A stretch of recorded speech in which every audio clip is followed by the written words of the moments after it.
Hey, it's Kellen, and today on Diversified Game, I'm bringing you a new friend that I met at NATPE in Miami. This is Miss Gabriella, aka Gabby, Gabs on Instagram, which you'll be able to see in the description box. It's a full Gabri Ellavate, and she can say it even probably more nicer because she's with us all the way from the UK. Gabby, what's going on today? How you doing? Yes, it's going great. I literally landed yesterday, and people are trying to warn me about this jet lag thing, like jet lag. But you know what? I've come straight to work today. I've done the full day. Like, I'm feeling good. Okay. And they weren't trying to warn you about like any coronavirus or anything. Like, hey, you just came Oh from a my gosh. If you'd have seen the mask that I wore, to the airport and on the flight, you would know how extra I am. Like, I was not allowing any virus. People say coronavirus, I say coronavirus. You need to tag that, have your shirts, have maybe make your custom mask. I think that could win. I want to tell the people, so while you're at one of these big networking things like NATPE, sometimes you just run into people. I had a crew that we were calling ourselves, I guess, the Chateau 6, and I didn't know that to the end.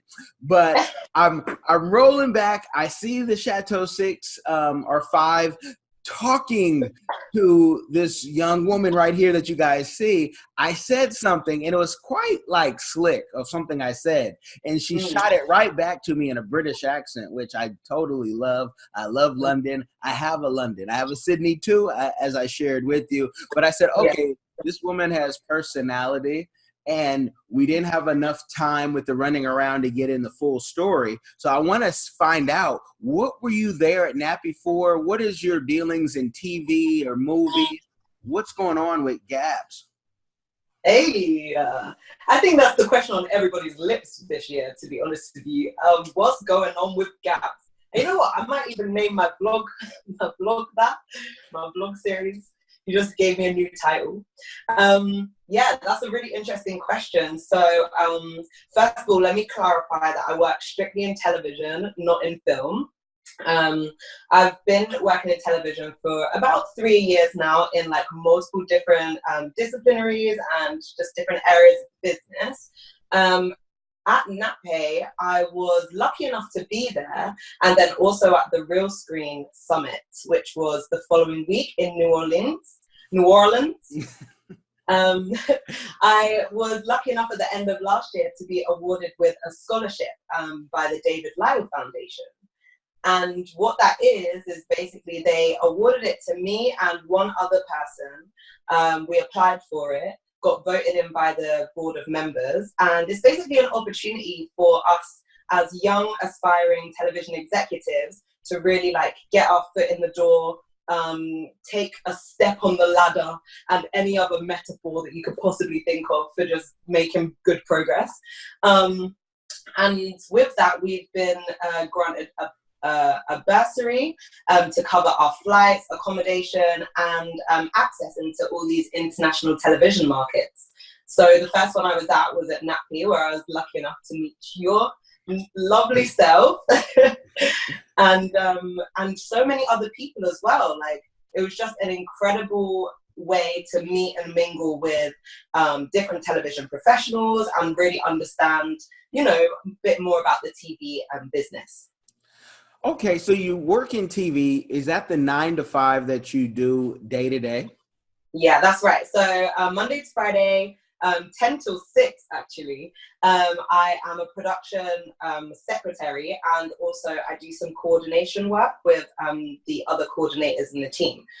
So as a prod sec, that basically means that I'm responsible for a lot of the admin that comes with doing,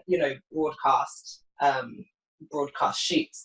So anything from like release forms to call sheets, to sourcing locations and finding contributors, liaising with contributors and just being that point of contact. I also am involved with like recceing credit card statements, so making sure all the figures add up, and And yeah, just making sure everything runs on point. A production coordinator will be the person who is responsible for the logistics of the productions leading up to the shoot. So yes, it's similar ball game.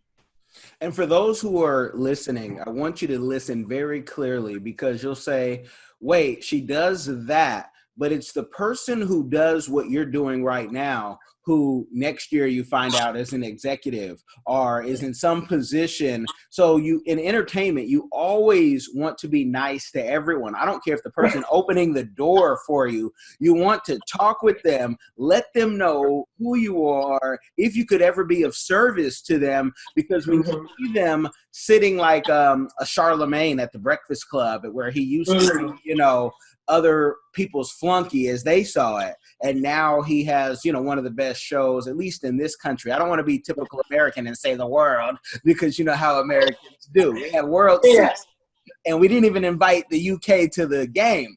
But hey, how rude. You guys really missed. We got our invitations got lost in the post, I guess. No, it was intentional. They don't want to compete on the world platform, but that's with many things. Even our football, what we call soccer here, people will say, oh, this team is so good, we could probably beat Manchester. And I said, come on, man, fall back. You could beat Manchester on a bad day with their worst team. You guys are calling it soccer. I think there's you've missed the ball. Okay, you missed it. Yeah. So in what you're doing. And I'm trying to right now want to do this for the young person listening who says, I want to have a life in TV. How do you get to that point? How do you find out these things? Because at least on our side, no one will teach you that in a high school. There's no programs. So you really have to go find it yourself. And if you don't have, family, friends, it's difficult. So how did you get into the position that you're in? Yeah, I think you're right. These things are never handed to you. And especially in an industry which is so competitive, you really have to prove your worth all the time. So I got into it because I studied television production at university or college. And I guess that would be my major, if I'm speaking in your terms. So I majored in television production in college, and I graduated from that, and within the first couple months, I'm gonna slow that down. I just miss your accent so much. Mine sounds so plain and boring compared to yours is all melodic and just very nice. Anyway, no, yours it's a switch. The grass is always greener. But you know what? I think that's largely because growing up, all we would see on television was just American programs, and especially with kids television, it was always Disney Channel. So hearing an American accent is so normal for us on this side. However, I think that a lot of people were just taken aback by my accent, because you guys don't really get to watch much British television or British programming. I mean, I think a few people jumped on Love Island last year, summer last year, and I think some Americans were loving that. But apart from that, it's hearing a British accent is pretty rare for you guys, right? Gabby, growing up, the only British accent on TV, and remember, there weren't as many channels, at least when I was a kid, right? This is way back. I can remember black and white TVs, but I had one. But it was in my room. It wasn't the family TV, it was old TV. But the only British accent was Mr. Bean, and he never talked, and Mighty Python. Done. Oh my God. Done.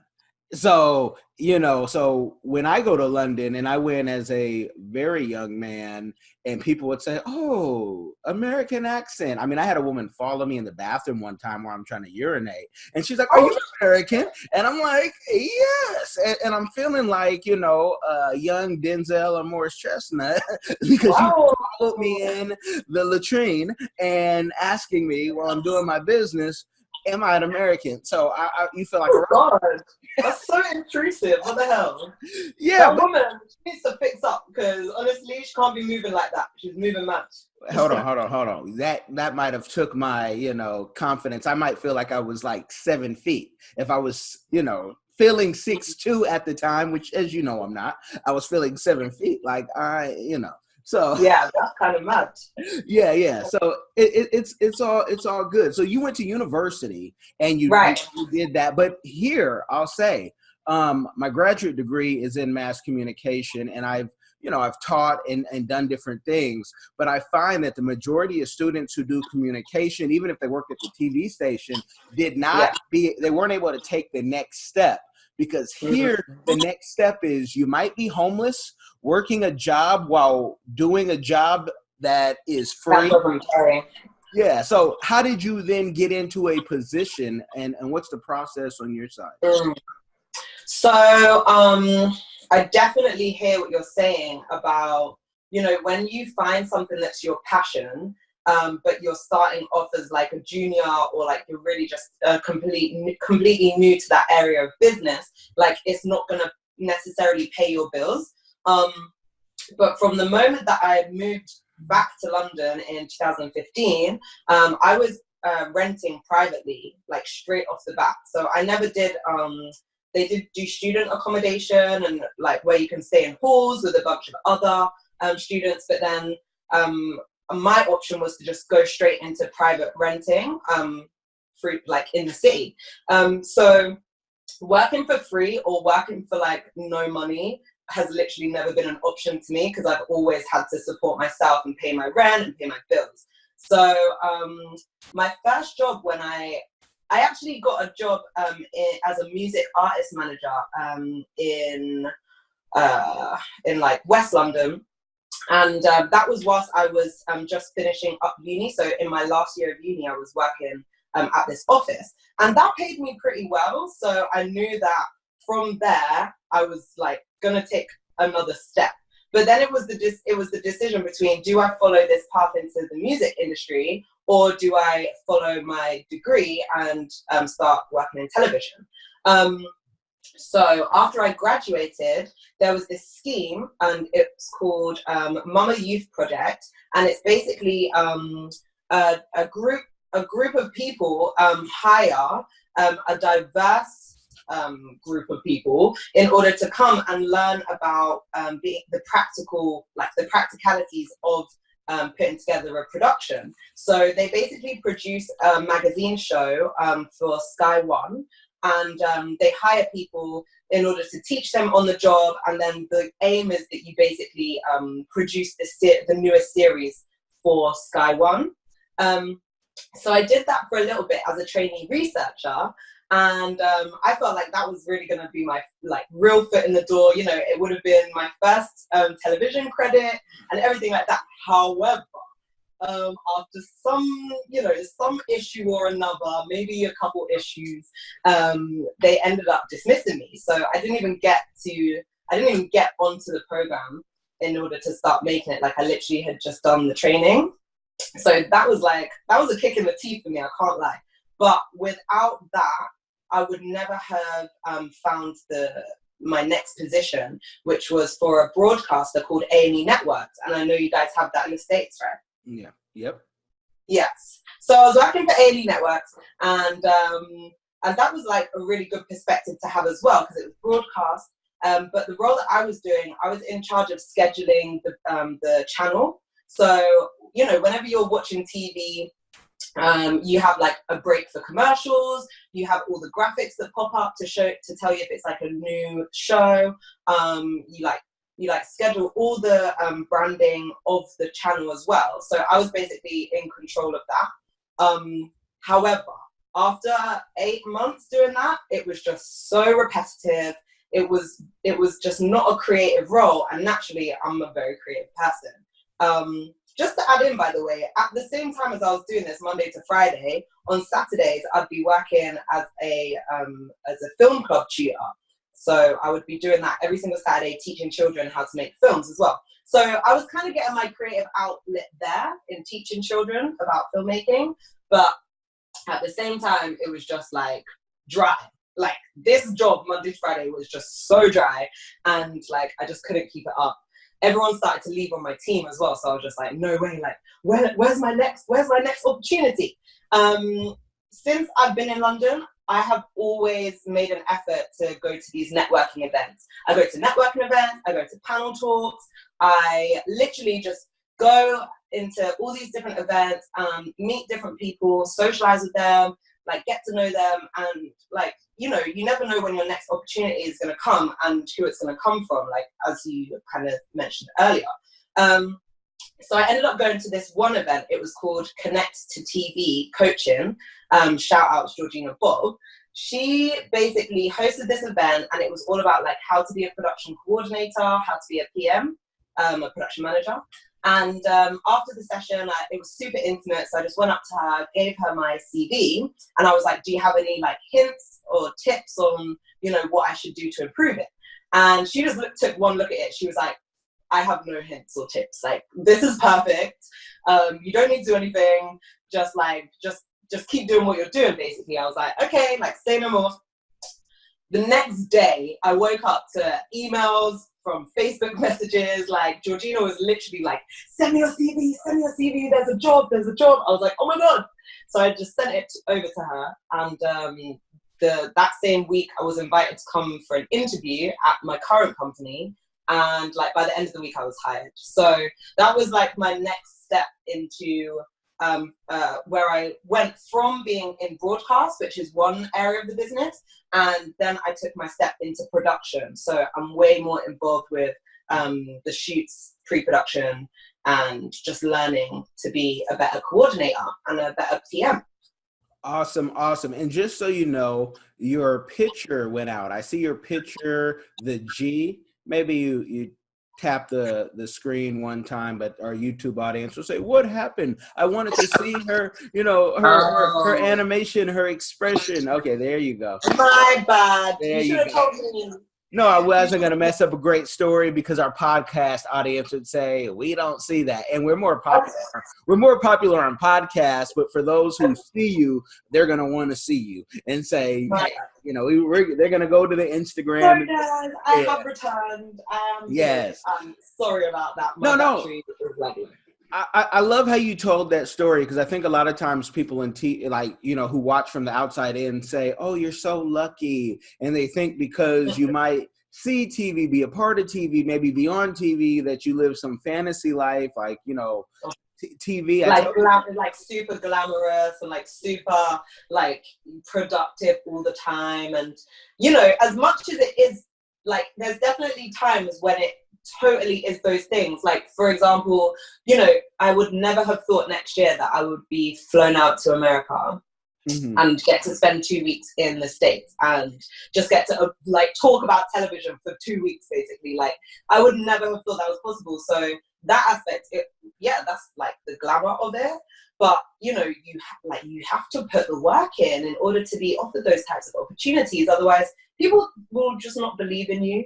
And I think that's the biggest part, is that wherever I've gone, whoever I've met, I've made a good enough impression that they can see my potential and that they are like they want to help me out. And I think as long as you can always like build up those types of relationships where you're supporting each other, like, you know, then opportunities will be open for you. Yes. And, you know, NATPE, and I love the way you pronounced it, better than that, NATPE. It is one of those things where, and it was my first one, but I love conferences, and I met, you know, the buyers who I was after, but I also met a lot of creators, and I met creators who weren't ready, who need representation. So we're a PR and a consulting firm, so I always have a pitch for something. Like, off air, I'm going to be saying, no, Gabs, check this out. I'm telling you, this could work for the UK audience, because this many percentage of the audience is already watching on YouTube from the UK. This is what we would love to do, and we all can make money. And that's my thing, because I used to talk about TV and say, I would say this. I'm trying not to say the company's name, but I've said it enough publicly, where it's the biggest company out there. And I told them, radio should be TV. And they kind of laugh you out the building. Radio should be TV. What are you talking about? And I also said during TV, there should be like where you text happy birthday. They never took me serious. You know, and that you're laughing, they kind of, but it was a different type of laughter. And then they stopped when I said they should be texting, and I said, well, South Africa's already doing it. I just came back, and they were like, wait, what were you doing in Africa? Not even anything else. What were you doing in Africa? And I'm like, oh my God, vacation. Yeah. I'm on vacation. So that's really interesting, actually. Like one of the first TV shows I conceptualized back in uni days, I actually based it off of the popularity of radio stations, and it was kind of like my justification for bringing in like radio presenters as presenters for the show, because they were naturally like ready to present. They knew how to, you know, engage an audience. They knew how to articulate, you know, entertainment news properly. And B, it was like radio heads are the people who now like direct the trends in music, and, you know, especially through radio. And like, you know, people listening to radio stations will get to know and relate to the voice that they're hearing. So it makes sense to have that type of personality like on television. It translates very well. Yes. And so I love when I'm meeting the young future execs. So us young people all together can say, this is what's going to be next, because we don't need permission. But I'd love to see, like, so I represent YouTubers, and some are very big. And, you know, but the big is a relative word, right? They can afford the invoice is what I like to say. But the bridge between TV and YouTube is as natural as radio and TV. And if we've already proven the numbers, we should be able to easily walk into the networks and say, this is going to work. Right. We don't even need your studio. If you want to give it to us, fine. I mean, there's always, you know, there's always a plus to adding to $1 million studio compared to a $30,000, $40,000 studio, but you make it work. But so I love it. Where do you see like TV going? Some trends that maybe even America is not hip to yet. Oh yeah, well, 100%. Like, let's talk about Africa, okay? Because you mentioned it just then briefly, and like, you know, I always mention Africa, Gabs. Africa. Thank you. Yeah, I'm always. Yeah, look at my. You know what? Can you see these? Well, yeah, at both NATPE and at Real Screen, there was no talk about Africa, no mention of African countries. There was not even the slightest consideration for African people when they're talking about emerging markets and new trends in the television industry. I was so shocked. It wasn't until one of the very last talks of the New Orleans conference that Africa was mentioned. And in that, it was like a soundbite. It was like one person on the panel was asked the final question. They were like, do you have any tips about the industry, or where to look for the next emerging trend? And one person said, you better keep an eye out on South Africa. Well, okay. Well, thank you so much for finally mentioning like what is one of the largest continents in the world and has one of the hugest populations across, you know, their whole region. It's just like, when are people really gonna understand the power in African countries? We are getting there very slowly, but you know, this is what I think in terms of trends. The rest of the world is currently looking toward Hispanic markets and developing content in Hispanic territories and Spanish-speaking territories. But what I can recognize is that, you know, with China in a lot of African countries building up the infrastructure of, you know, that they've been missing, improving the electricity and improving the internet connection, it won't be long until Africa is able to export its own content on an international scale. Okay, so we're going to go talk Africa because I don't know if you heard Byron Allen talk about when .tv came out, and I'm going to give you this game and the audience. .africa came out, and if you guys aren't buying the .africa domains, then you're sleeping. Ooh, that's real. Yeah, and we, about 3 months ago, for one of my YouTubers, we brought 30 people, Black Americans, one Mzungu, to Kenya. They loved it. Every Black American that goes to Africa, unless they go in military or missionary, they're not going to tell you they hated it because it's a coming home. Now, have you been to Africa? And if so, which countries? Yeah, I have been to Africa. Let me just, before I answer that, the year of return to Ghana, just on the back of you say, Americans go to African countries and they love it, yeah. On the year of return to Ghana, I'm pretty sure that the economy brought in something like, every time I say this figure, it changes, so someone really needs to fact check me, but I swear, it brought in like $40 billion, yeah. $40 billion for the Ghanaian economy. And why is that? Because African Americans, they come, they see it, and they're like, oh my God, I need to own some land over here. I need to own some land so I can just come back whenever I want. So bad Americans came, copped their land, and now it's like, okay, the economy is booming. Yes, we'll do that year on year. Second of all, so I've been to Tunisia and I've been to Morocco. I am yet to go to Nigeria, and that's where my dad is from. So I'm due to go to Nigeria very soon because my cousin's out there and I need to catch up with her and, other family members who I've never met before. So it's pending. Okay. So, oh man, when you want to do Nigeria, I have an influencer who goes about every month, and he just became a Nigerian citizen. I'd love to connect you two. He goes to rural village, learns about voodoo, does a lot of stuff, scares a lot of Black Americans because they're like, hold on, what about the church? The church told me stay away from that thing, even if I don't have the full meaning behind it. But he goes and he shows Africa like no other content creator. So I'm Nigerian. Wow. He's a super eagle, y'all. Yeah. Large up. And I don't know if you've noticed, Nollywood, it goes Hollywood, Bollywood, Nollywood. Nollywood, yeah. I'm the biggest owner of Nigerian films in America that does not sell Nigerian films. Nobody has more than me. VCD, AB through CD, the part twos, AB through CD. And so and there was one company there, the only Black distribution company that I know of in film, that I remember about 6 years ago saying, you got to tell Netflix to put African movies on Netflix because they had yet. Keep talking. I'm just going to grab a charger, okay? No worries.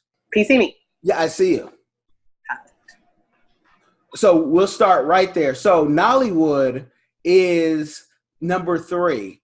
And for the West not to get it, like that should have been a whole session on Africa. I asked that while at NATPE. They were like, oh, there's a thing with Africa, Asia, this, that, they named everything in Africa last. They love to put Africa in with Asia. Like they love it. Yes. So we have to, let them know. And part of that is we can create our own platforms. I mean, we can be our own Netflix because I'm not going to wait on them. I will give you first rights, especially if you can cut the check, give that bag right now. But, there's a Kenyan movie creator I'm talking to right now. And he was like, I said, how much do you want for this? And exclusive rights. Beautiful trailer. I got to see how the whole movie plays out. But he wasn't ready to give a media copy. But he was like, I want 100,000. I said, wow, okay, that's it? Because it looks like you spent 100,000. I mean, he had all kinds of bombs and things going off. That's a cheap price. But he said something. He said, what if I have it copyrighted in Kenya. Can I just give it to you? I said, no, there's no international copyright. You got to go region by region. Don't give it to me until it's, ready. And if you need help with that, now you're a client. And we got a whole different deal. But me as someone who wants to do fair business, protect yourself at all times. 100%. My God, there'd be so many people who would just take advantage of that person's, like, not to be rude, but like naivety about just how to manage their own intellectual property. Like, it's such an important thing to have knowledge about, especially when you start distributing your content. Like, you have to retain those rights. It's what will always ensure that you're paid properly and your content isn't exploited. Lord, thank God he had you to reason with him. Yeah, and hopefully we can, I want to do that throughout the whole continent, because I've been, my wife is from Cameroon, I've been to Ethiopia, South Africa, I haven't found a place, Kenya, I haven't found a place I don't like, as long as,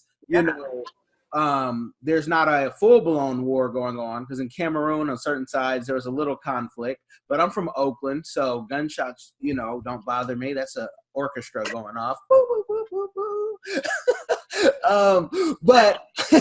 But with you in the UK, have you brought that conversation up to any of the gatekeepers?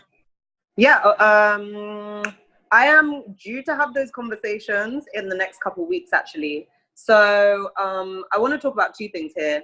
So the first is that at the NATPE conference, there was one time, there was like a half an hour panel where all the UK sort of top dogs were there to speak about trends in the UK television industry.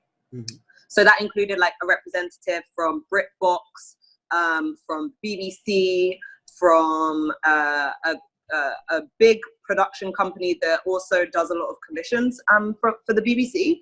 So there were all these people like on stage talking about the UK and British content, and they showed this they showed this show reel, which displayed what basically was their best. Their best programs and their best actors across the year, across 2019. Tell me if I saw one black person or even a brown person appear in this whole show reel. The show reel was like 2 minutes long, and that's long enough to add some diversity. Like the woman who actually showcased the show reel, I keep saying show, but you know what I mean. She looked as if she was of like maybe Indian descent, or she had some sort of like her heritage was, sorry about that, guys. For those of you with it in your earphones, I apologize. She was like of Asian descent anyway. And not one black, Asian, brown, mixed race, whatever, not one ethnic minority appeared in their whole show reel. And as soon as they asked the audience for questions, I put my hand up straight. I was like, so, like, nice show reel and everything, but do you really think that you need to, represent a different type of British demographic? Like, where's your black people at? Where's your brown people at? Furthermore, can you actually talk about a show which champions black and brown culture that you are particularly proud of that came out last year? Okay. So lo and behold, they definitely they answered the question. They threw out a few names of like some culturally diverse shows that they produced last year. But the question was strong, and people came to me after and was like, well done for saying that, because it was so obvious that is what needed to be said. And so as a result, I've actually got a meeting with the main guy from one of these big production companies that commission for the BBC. I've got a meeting with him at the end of this week. So I'm about to roll up on him and ask him some questions about diversity and inclusion. I'm gonna come like a diversity and inclusions officer, yeah? You can't mess with me. Can't mess with me. I'm just gonna hold it from now. Okay, and when they can't mess with you, I had said something that actually got a one of my OGs, he said, Kellen, you don't have to say black. They know you're black. But I was trying to give him business, and I was trying to explain to an exec, like one of the competition, the Pluto competition, like, you guys need more black stuff. And he said, well, and he took offense. And he said, well, we just bought, Maverick Films. And I said, check this out. I was talking about black films and owned by black folk, distributed by black folk and black companies. Right. Maverick Films is not.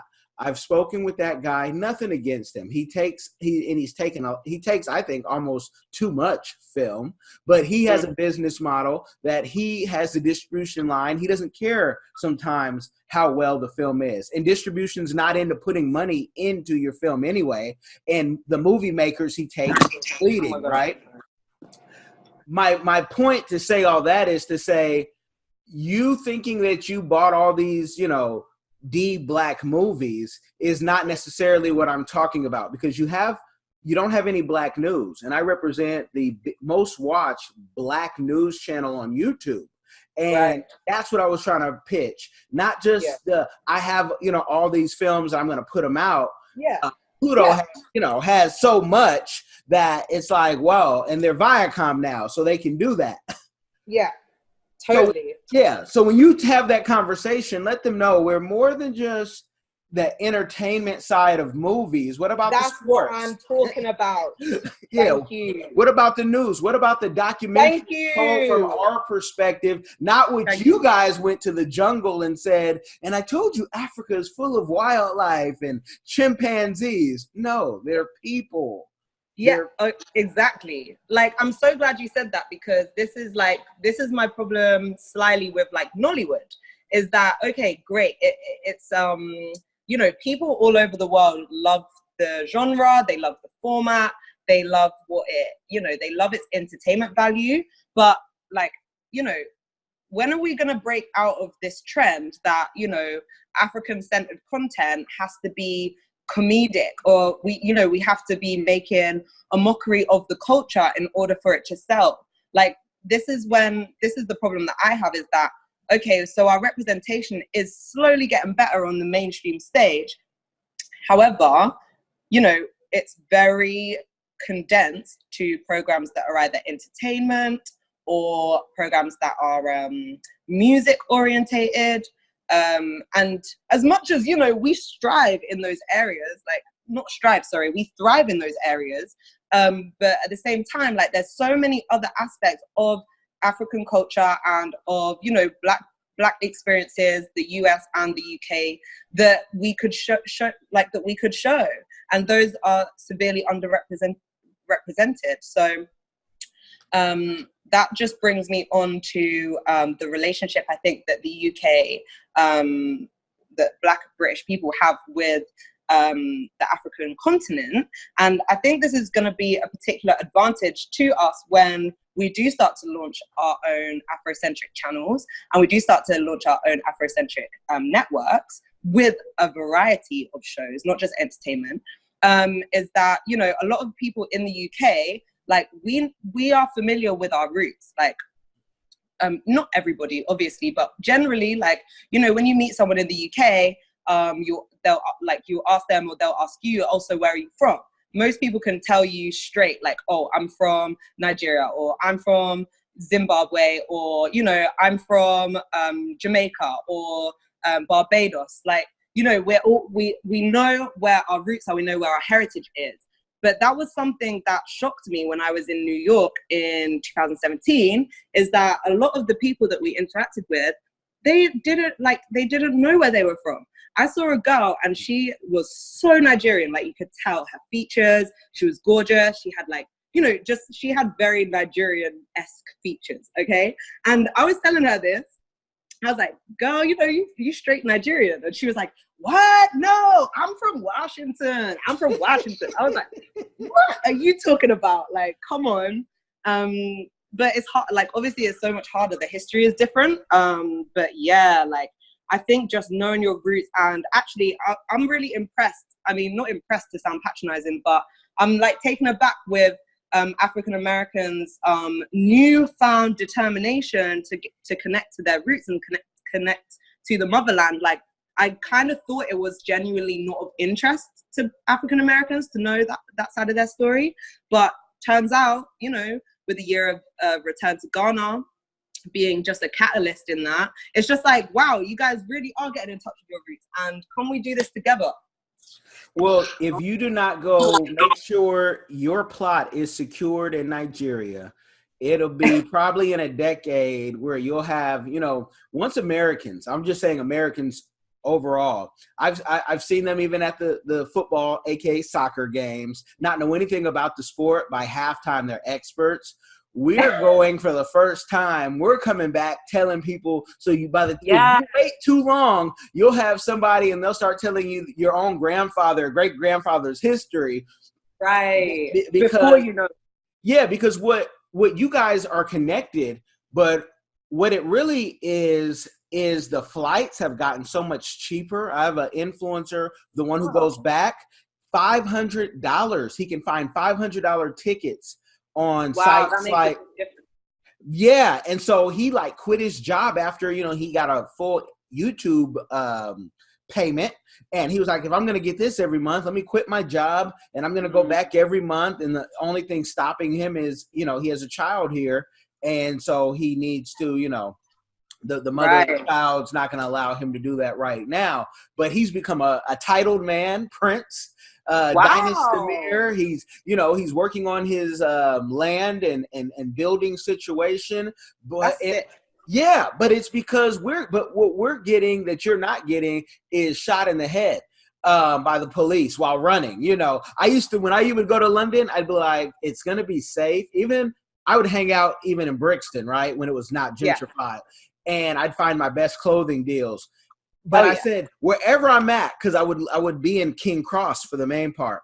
I said, wherever I'm at, as long as I'm fast enough not to get stabbed, I'm going to be pretty good. I mean, they don't shoot out here back then. I know violence of that is picking up, but it's nothing like our cities. I mean, 75 people can get killed in Chicago. 20 people can get killed in Oakland in a weekend.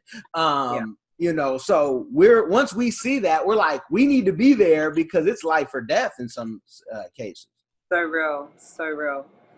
And that's a documentary too that you guys can do in the UK. For real. Yeah, man. There's just so many ways that we can represent our experiences, whether they are, you know, different or even the similarities between our cultures. It's just like, yeah, it's mad. You know, we definitely experience it in different ways. Like, yeah, we're not shot at so much, but people have been getting pulled over. People have been getting, you know, people get harassed. Oh, shoot, sorry. I'm trying so hard to keep this phone up, right? No worries. Yeah, people have spent an unnecessary and unjust amount of time in cells. And then, you know, in a professional level, like our blackness is often attacked. So, yeah, it's just insane. And you know what makes it funnier is that, well, not funnier, but a little bit less funny actually, is when we go back to Africa, you know the first thing that they'll call us? White man. They'll call us white. White, yeah. They'll say, hey, white girl. Hey, white girl. Hey, okay. And or you know they'll say that because we've been raised in the West, so it's like where can I be myself? Where can I fit in and be comfortable and be accepted by the people around me? Like, damn, it's not easy out here, man. It's not easy. But and my father-in-law does that, and I know it irks my wife. He'll say, Kellen, you think like a white man. But then he'll say also in his own stories where he'll go back and they'll say that about him, and they almost see it like sometimes it can be a compliment, sometimes it can't be. It's kind of like other words, you know, depending on how you use it. But to us, being in the West, we're like, we don't want to. That's not a compliment because we are who we are, and we struggle to keep our identities, and we're all people. But our cultural things, you know, it's hard when you're in corporate and people say, hey, you can't wear your hair natural. These love locks are a testament that I can do what I want to do. You can't hire me nor fire me. It's a company. You need us. Like Jay-Z said, I said no to the Super Bowl. You need me. I don't need you. I'm going to be fine. I want to ask you something, though, because of our hard stop. And we can do this all day, every day, because I know you have the energy. I want to know your community give back that you want to do or that you're doing or that you want to do in the future.